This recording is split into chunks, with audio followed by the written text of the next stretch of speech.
बिस्मिल्लाहिर्रहमानिर्रहीम। शुरू अल्लाह के नाम से जो बड़ा मेहरबान निहायत रहम वाला है।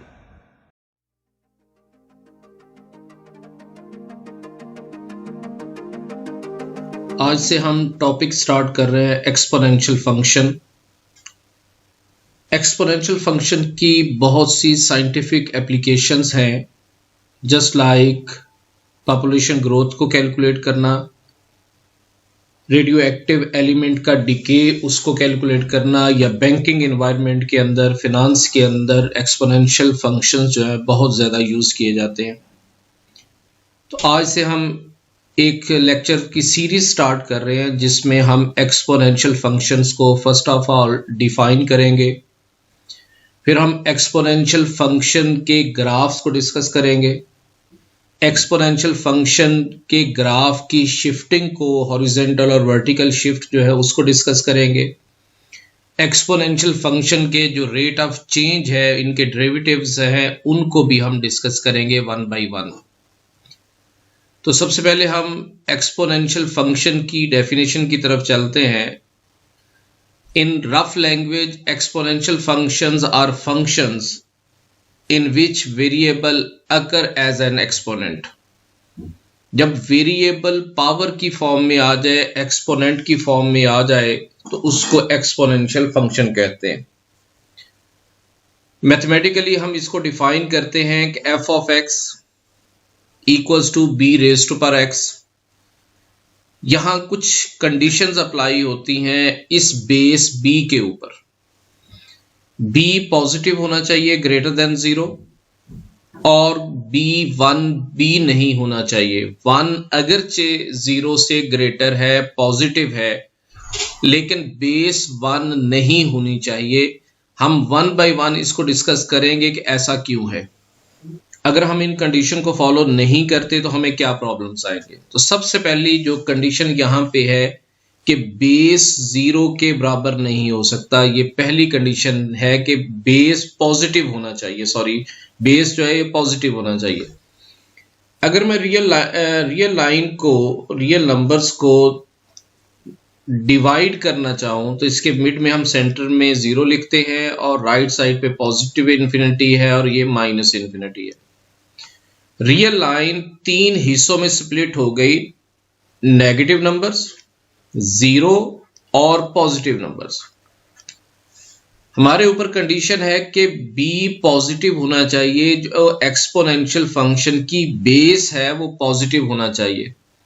हम कहते हैं कि नेगेटिव क्यों नहीं है। लेट्स सपोज हम कोई नेगेटिव वैल्यू देते हैं, उसके बाद हम चेक करते हैं कि क्या एक्सपोनेंशियल फंक्शन में कोई प्रॉब्लम आएगा।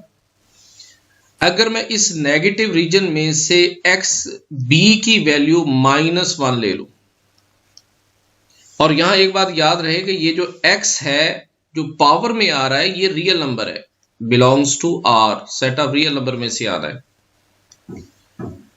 अगर बेस की वैल्यू हम -1 ले लेते हैं तो f of x is equal -1 raise to power x बन जाएगा। और x कोई भी रियल नंबर है। अगर इस x की वैल्यू 1/2 कर दूं, -1 रेज टू पावर 1/2, क्योंकि x तो कोई भी रियल नंबर है, -1 की पावर फ्रैक्शन में आ गई, 1/2 आ गई, तो ये आयोटा की फॉर्म में आ गया, ये कॉम्प्लेक्स नंबर बन गया। जो फंक्शन है वो हमारा रियल में नहीं रहा। इस वजह से ये पहली कंडीशन तो ये लगी कि b की बेस जो है वो नेगेटिव नहीं हो सकता। क्या b की वैल्यू 0 हो सकती है? इस 0 वैल्यू पुट करके देख लेते हैं।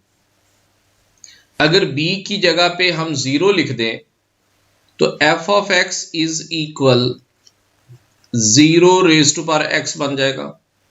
और अगर x बजाते खुद 0 हो गया तो f of 0 raise to power 0 बन जाएगा, विच इज इनडिटर्मिनेट फॉर्म। ये कैलकुलेट नहीं होगा, ये डिफाइन नहीं रहेगा। इस वजह से बेस की वैल्यू 0 भी नहीं हो सकती। तो बेस की सिर्फ और सिर्फ जो वैल्यूज आएंगी वो पॉजिटिव आएंगी, b greater than 0। Positive values होंगी और उन पॉजिटिव में से भी 1 नहीं होगी। 1 क्यों नहीं होगी? अगर मैं इसको 1 कर देता हूं, b की वैल्यू 1 कर देते हैं, तो f of x is equal 1 raise to power x हो जाएगा। अब आप x की कोई भी वैल्यू दें, पॉजिटिव नेगेटिव कोई भी रियल नंबर दें, तो आंसर 1 ही रहेगा और ये एक कांस्टेंट फंक्शन बन जाएगा। ये इंक्रीजिंग या डिक्रीजिंग फंक्शन नहीं रहेगा। जो रिजल्ट हमें एक्सपोनेंशियल फंक्शन से रिक्वायर्ड है वो यहां से नहीं मिलेंगे। इस वजह से हमारी जो सेकंड कंडीशन है वो ये है कि b पॉजिटिव हो लेकिन b 1 के बराबर ना हो। तो इस तरह के function f of x is equals to b raised to power x where b positive हो, b not equals to 1 is called an exponential function with base b and exponent x। अब हम कुछ प्रॉपर्टीज देखते हैं, कुछ laws देखते हैं जो बिल्कुल बेसिक लॉज है एक्सपोनेंट के हवाले से। जब दो एक्सपोनेंट आपस में मल्टीप्लाई हो रहे हों और उनकी बेस सेम हो, यहां भी बेस b है, यहां भी बेस b है, तो इनके एक्सपोनेंट जो है वो आपस में ऐड हो जाते हैं। जब बेस सेम हो then powers are added. Base same होने की वजह से उनकी पावर्स को ऐड कर लिया जाता है।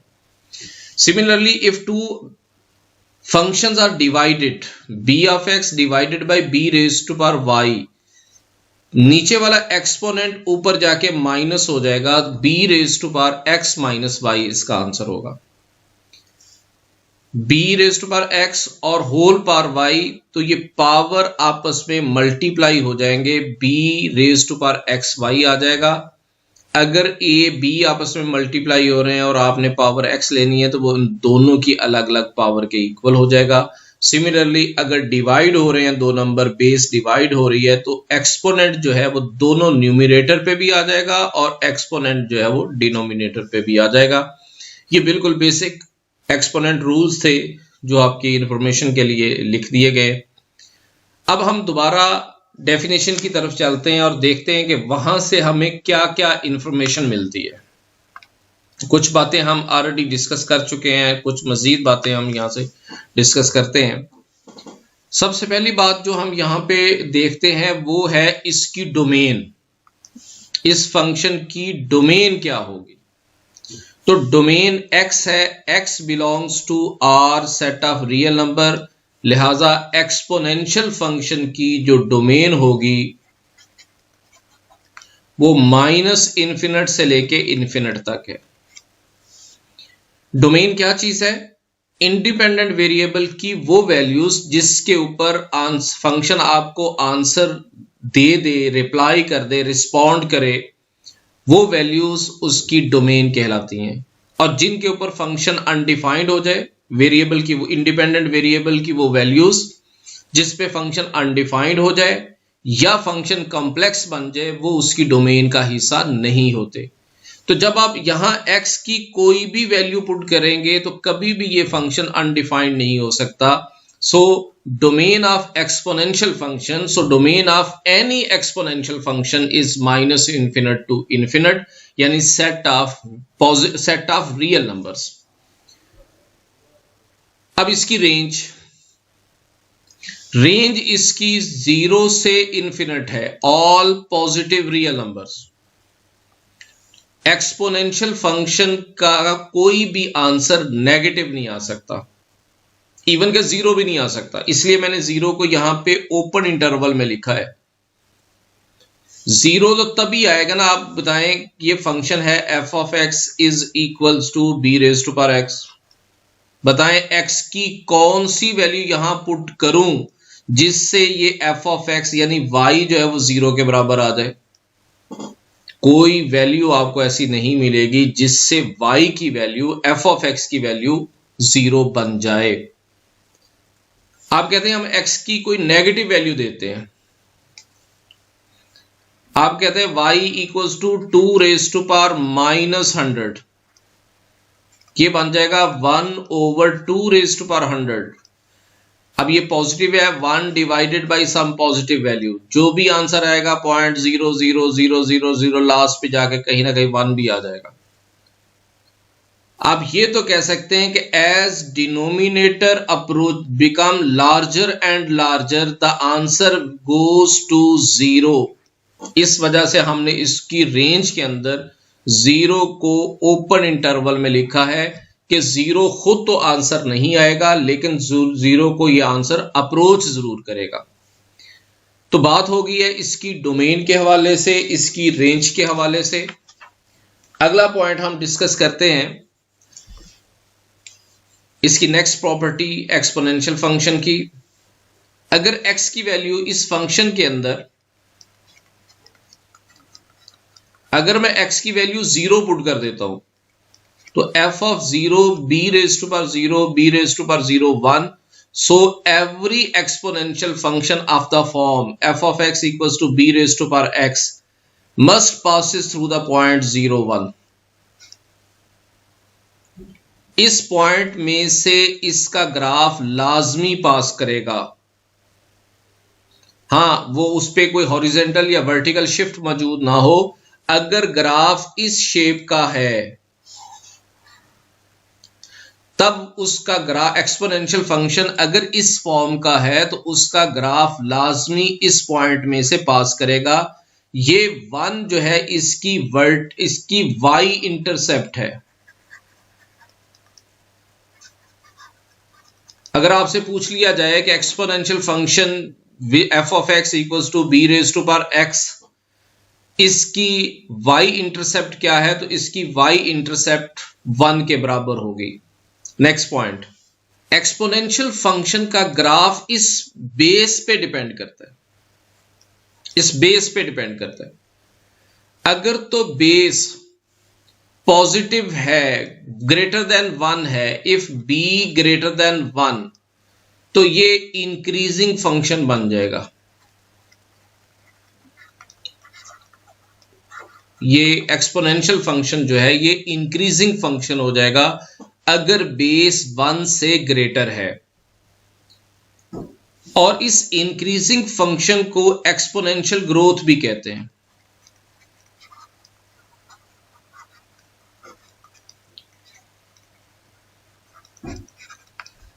अगर बेस की वैल्यू 1 बन जाए, अगर बेस 1 के बराबर हो जाए, तो जैसे मैंने पहले बात कही थी कि अगर बेस 1 के बराबर बन जाए तो x की जो भी वैल्यू आप लिखेंगे ये आंसर 1 ही रहेगा, तब ये कांस्टेंट फंक्शन बन जाएगा। आने वाले लेक्चर्स में हम इन चीजों को डिटेल से डिस्कस करेंगे, इनके ग्राफ भी हम बनाएंगे। अगर b की वैल्यू यानी बेस की वैल्यू 0 और 1 के दरमियान हो इस ओपन इंटरवल में, if base lies in the open interval of 0 1, then the function is decreasing, then exponential function is decreasing and is called decay function, exponential decay function।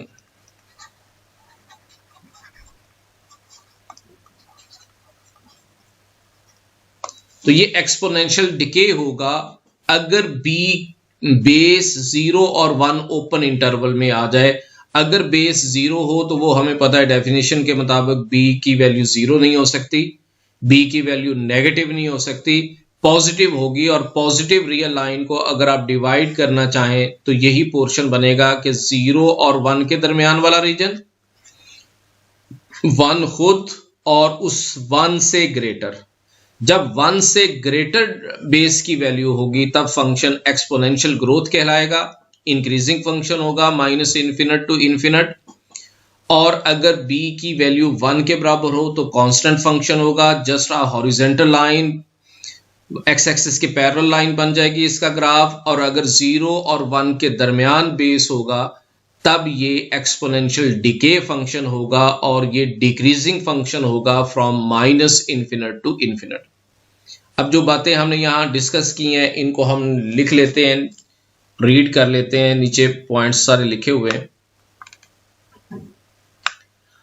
Properties of exponential function. पहली property वही बात जो domain है minus infinite से infinite तक, range इसके all positive real numbers from 0 to infinity.